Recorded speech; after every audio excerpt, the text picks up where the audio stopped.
चाय बेचने वाला का बेटा था जो अपने आप को चाय बेचने वाला कहता है, वो देश बेचने में मशगूल है। हर रोज दिन में पता नहीं कितने कपड़े बदलता है। आखिर चाय वाला का एक बेटा ऐसा कैसे हो सकता है? और हम लोग चाय नहीं बेचते सर, हम चाय पिलाते हैं। जो चाय बेचेगा वो देश बेचेगा, जो चाय पिलाएगा वो जनमानस के साथ बना रहेगा। प्रधानमंत्री हमारे कहते हैं कि हमने नोटबंदी किया और 3 लाख फैक्ट्रियां बंद कर दी। सीना ठोक के कहते हैं, लेकिन क्या उनको मालूम है कि 3 लाख फैक्ट्रियां बंद करने के कारण 6 करोड़ रोजगार बंद हुए? जब जीएसटी आप लाए, गलत जीएसटी लाए, उसकी वजह से लाखों छोटे मोटे फैक्ट्रियां बंद हो गया और वो सारे पैसे अपने धनाढ्य दोस्तों के खाते तक पहुंचाने का काम था। दोस्तों, जिस देश का राजा बनियागिरी पे उतर जाए, बनिया बन जाए, वहां की प्रजा गरीब हो जाती है, लाचार बेवश हो जाती है। जिस देश का राजा तानाशाह हो जाता है, वहां लोकतंत्र अपने खात्मे पे हो जाता है। आप देखे होंगे एक फकीर प्रधानमंत्रियों का बेटा पोता, ईश्वर ने सारे वैभव दिए, सब कुछ दिए। 2 बार ऐसे मौके आए कि वो सीधा प्रधानमंत्री बन सकता था, लेकिन एक टी शर्ट, एक जींस में सड़कों पे है, सड़कों के धूल छांक रहा है। और एक जो चाय बेचने वाला का बेटा था, जो अपने आप को चाय बेचने वाला कहता है, वो देश बेचने में मशगूल है। हर रोज दिन में पता नहीं कितने कपड़े बदलता है। आखिर चाय वाला का एक बेटा ऐसा कैसे हो सकता है? मुझे तब एहसास हुआ, एक बिहारी चाय वाले ने मुझे वो ज्ञान दिया कि चाय बेचने वाला कैसा होता है। अभी राहुल जी का प्रोग्राम था औरंगाबाद में, हमने चाय पीने के लिए एक जगह रुके, दाऊद नगर के पहले रुका, तो किसी ने, मैंने चाय वाले को, मैं अपने ड्राइवर को बोला कि संजय चाय बनाओ, बोलो चाय बनाएगा। तो किसी ने कहा कि सर चाय वाला आपको बुला रहा है। तो मैं डर गया, यार चाय वाला बुला रहा है। तो फिर मैं अपनी गाड़ी की तरफ मुड़ के देखा, मेरा गाड़ी सुरक्षित तो नहीं है ना, चाय वाला बेचने में एक्सपर्ट होता है। हम दोनों कहा कि भाई चाय वाले से मुझे बहुत डर लगता है, जो चाय बेचता है उससे बहुत डर लगता है, तो बिहारी चाय वाला क्या बोलता है? पर हम लोग चाय नहीं बेचते सर, हम चाय पिलाते हैं। जो चाय बेचेगा वो देश बेचेगा, जो चाय पिलाएगा वो जनमानस के साथ बना रहेगा। दोस्तों, मेरे पिताजी एक राजमिस्त्री थे, राजमिस्त्री का बेटा हूं। मुझे लोग कहता है, मेरे जो साथ चलने वाले, कि सर आप प्रोटेक्शन नहीं लेते, आप बॉडी गार्ड नहीं लेते। डॉक्टर ललित साहब हैं, वो हमको बोले, गुप्ता जी राजनेता को राजा जैसा रहना चाहिए, आप कपड़ा शानदार पहनिए, आप दिखिए बड़ा, आपको लगना चाहिए कि आपके पहनावे से कि आप एक राजनेता है। लेकिन उनको कैसे समझाएं कि हम एक आम आदमी हैं। हम पटना के मुशहरी में जाते हैं तो एक मुशहर समाज का मेरा भाई दौड़ कर आता है, मुझे गले लग जाता है। हम उनको कैसे समझाएं कि एक आम आदमी का बेटा, एक आम आदमी कभी राजशाह के लुक नहीं दे सकता। उसे आप मेरे चेहरे से देखिए, आपको लगता है कि मैं आपका देश पहचान थोड़ी आपके जैसा नहीं दिखूंगा। ईश्वर कॉमन आदमी को ज्यादातर बनाता है, उनसे ज्यादा प्यार करता है। हम एक कॉमन आदमी है। किसी ने मुझे कहा कि आप जम्मू के एक साधारण व्यक्ति हो, आप उतने बड़े नेता को कैसे हराओगे? मैंने 10 इतिहास गिना दिया कि बड़े बड़े तानाशाहों को, बड़े बड़े राजाओं को, बड़े बड़े राजनेताओं को एक आम आदमी धूल चटाया, एक आदमी हराया है, और उसी आम आदमी का नाम है आईपी गुप्ता।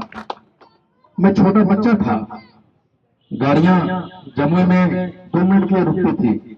जब सामान होता था, परिवार के लोग होते थे, हम लोग झाझा आते थे। अगर जम्मू में कोई विकसित शहर हुआ करता था, वो झाझा था। लेकिन आज झाझा में वो रौनक नहीं है। तो आखिर है, हमारा एक सांसद के रूप में उस रौनक को लौटाने की जिम्मेदारी भी हमारे सांसद की है। लेकिन उन्होंने क्या किया? आज तक एक ऐसा काम उन्होंने नहीं किया जो जम्मू के लोग गर्व से कह सके कि हमारे सांसद ने ये काम किया है। क्यों नहीं करते? क्या कारण है? जम्मू के मिट्टी से, उसके खुशबू से जिस आदमी का लगाव होगा वही तो सोचेगा ना कि जम्मू का विकास करना है। हमारा बेटा बेटी मुंबई दिल्ली से आएगा और उसको जम्मू में जाना है, पटना में जाना है, उसको कहना कि चलो हम लोग जम्मू में एक अच्छे होटल में खाना खाते हैं, एक अच्छी जगह घूमने जाते हैं, तो आईपी गुप्ता सोचेगा कि आपका हमारा बेटा जम्मू में एक अच्छे होटल में खाना खाए, एक अच्छे टूरिस्ट स्पॉट पे जाए, उसको लगे कि एक माहौल ऐसा है कि जहां हम कह सकते हैं कि हमारा जम्मू भी एक मुंबई जैसा लुक देता है। वो कौन कर सकता है? हमारे हाथ में झाझा का कोई भी आदमी झाझा से जितना प्यार कर सकता है, विश्वास कीजिए बरहट का आदमी झाझा को उतना प्यार नहीं कर सकता है। ये बात है कि नहीं? खैरा का जो खैरा का आदमी है वो खैरा के लिए जितना सोचेगा वो झाझा के लिए सोच पाएगा? नहीं सोच पाएगा।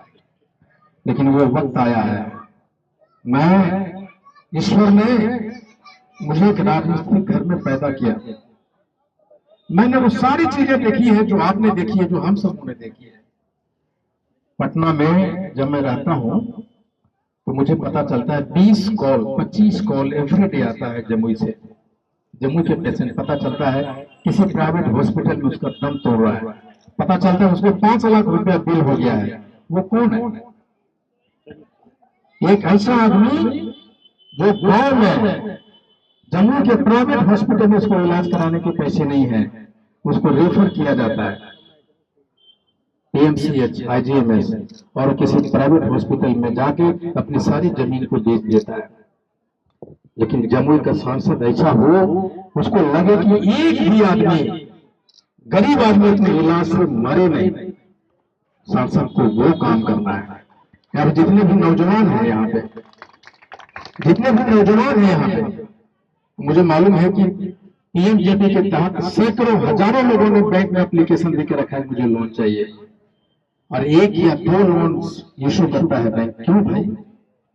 आखिर हमारे पास जो 25 करोड़ का क्या एक सांसद का ये काम नहीं है जाके बैंक में कहे भाई मेरे 5 करोड़ रुपए बैंक गारंटी के रूप में लो, इसका लोन सेक्शन करो? कैसा हो सकता है कि नहीं हो सकता है? माइग्रेशन हमेशा कहा जाता है माइग्रेशन बहुत अधिक। आपको पता है नरेंद्र मोदी जी कहते हैं, प्रधानमंत्री हमारे कहते हैं कि हमने नोटबंदी किया और 3 लाख फैक्ट्रियां बंद कर दी, सीना ठोक के कहते हैं। लेकिन क्या उनको मालूम है कि 3 लाख फैक्ट्रियां बंद करने के कारण 6 करोड़ रोजगार बंद हुए? क्या उनको पता है? वो कहते हैं जीएसटी मैंने लाया, कितनी फैक्ट्रियां जो मजदूर छोटे थे बंद हो गए। उसमें कौन थे भाई? छोटे और बड़े जो रीढ़ की हड्डी होती है, एमएसएमई जिसको बोल कहते हैं, रीढ़ की हड्डी होती है देश की, उस जीएसटी आप लाए, गलत जीएसटी लाए, उसकी वजह से लाखों छोटे मोटे फैक्ट्रियां बंद हो गया।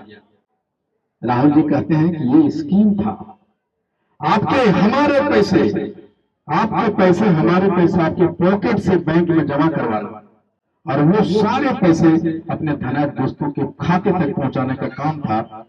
जो जीएसटी गलत लाए, जो नोटबंदी उन्होंने किया। कोरोना में आप विदेश से जहाजों से भर भर के अपने लोगों को ला सकते हैं, लेकिन एक आदमी, आप अगर याद होगा कोरोना का, तो पैदल चल रहा है, सैकड़ों लोग पैदल चल रहा है। आप उसके लिए स्पेशल ट्रेन की व्यवस्था कर सकते थे कि नहीं कर सकते थे? उसके लिए जहाज चेन्नई से पटना ला सकते थे कि नहीं ला सकते थे? क्यों नहीं किया? ये सरकार एक ऐसी सरकार है, ये भारत की संस्कृति को बदलने की बात करता है। उनके सामने में आपको अभी आप पढ़ेंगे कि 14 लाख करोड़ रुपया उन्होंने अपने अमीर दोस्तों के लिए माफ किया। मैंने गुना भाग किया 14 लाख, उसमें से 48 लाख लोगों को नौकरी मिल सकती थी। 48 लाख, 50 बरस और 50,000 रुपए महीना भी अगर देंगे तो उसमें 48 लाख लोगों को नौकरी मिल सकता था। अभी 17 महीने की सरकार जब हम लोग गठबंधन में चलाए तो 17 महीने में 4 लाख नौकरियां आखिर बिहार में कहां से पैदा हो गया? ये इच्छा शक्ति थी, उसको डर था कि अपने नौजवानों को नौकरी देना है मुझे।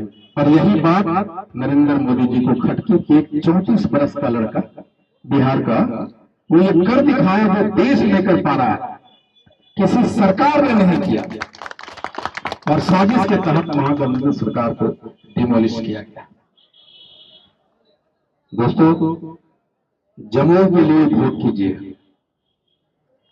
जब आप जम्मू के लिए वोट करेंगे तो वो आपके लिए वोट होगा, आपके बच्चों के लिए वोट होगा, आपके भविष्य के लिए वोट होगा।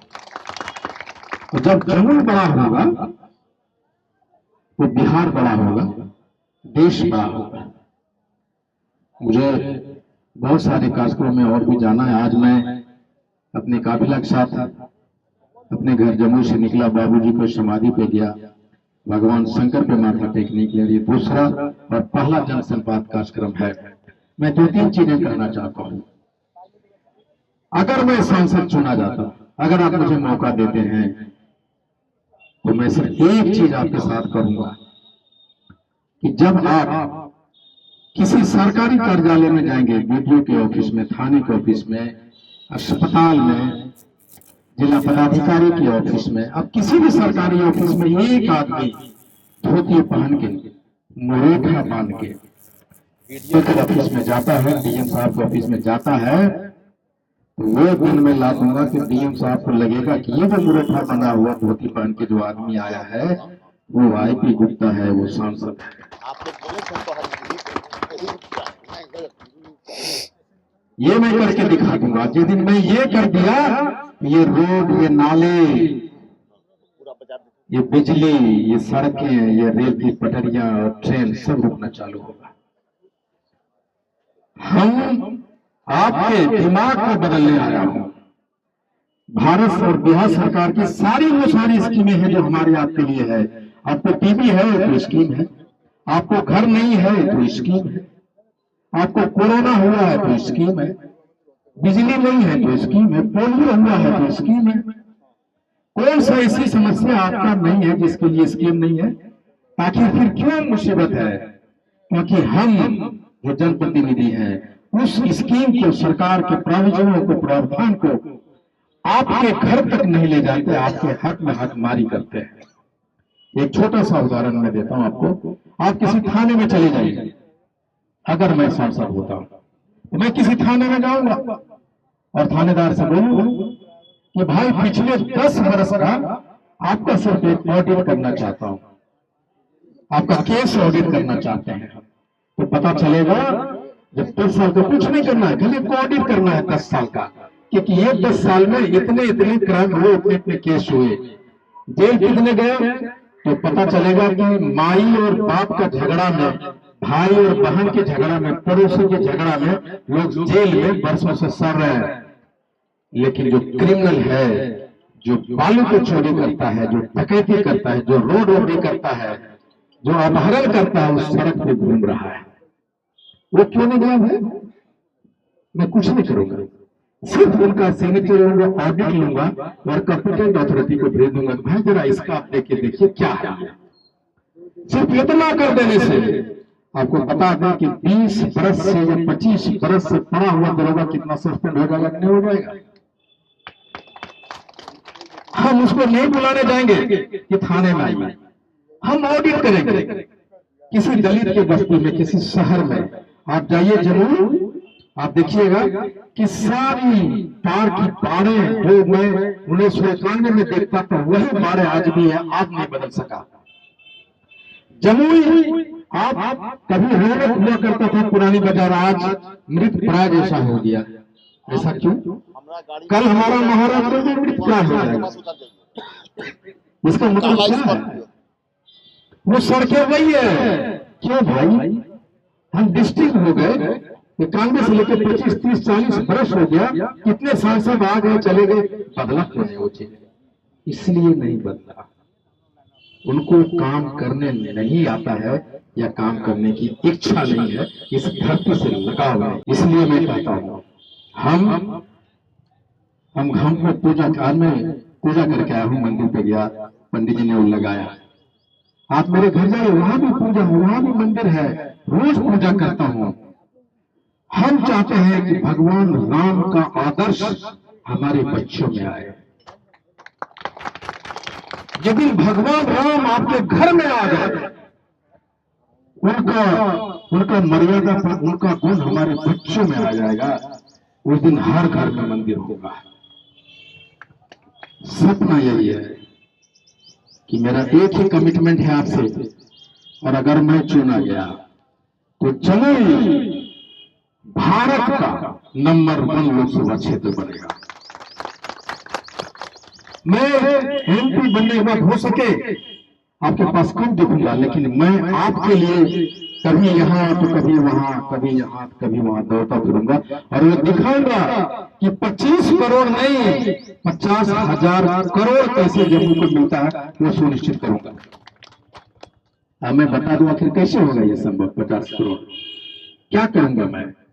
अगर एक एमपी एक हवाई जहाज लेता है दिल्ली से और जाता है अमेरिका, बिल गेट से मिलता है, वैसे बहुत बड़े हस्ती उससे मिलता है, और मैं कहता हूं भाई हमारा एक क्षेत्र है जहां कैंसर का, एड्स का इतने पेशेंट है, भाई उस गांव को आप गोद ले लीजिए। उसके लिए क्या है? वो सारी चीजें संभव हो गई। एक मॉडल गेटवे ऑफ इंडिया बनेगा लोकसभा, ये वादा मैं आपसे कर सकता हूं। और आप किसी भी समय, अगर मैं सांसद बनता हूं तो आप किसी से मेरे घर जा सकते हैं कि नहीं जा सकते हैं। इसलिए अपने जम्मू के लिए, अपने बेटे के लिए, अपने परिवार के लिए वोट कीजिए, उसको चुनिए, और एक नीति तोड़िए कि जमुई का बेटा भी पार्लियामेंट जा सकता है। ये चारागाह नहीं है कि आप आए, चले और फिर चले गए। इसलिए आपने मुझे, मेरे लिए इतना वक्त निकाला, बहुत बहुत धन्यवाद। Thank you very much. National Dastak की आपसे गुजारिश है कि अगर इसको बचाना चाहते हैं तो नेशनल दस्तक को सब्सक्राइब करने के लिए रेड कलर के सब्सक्राइब बटन को दबाएं, फिर बेल आइकन की घंटी दबाएं। नेशनल दस्तक को बचाने के लिए बहुत जरूरी है कि हर खबर को शेयर करें, लाइक करें, कमेंट जरूर करें।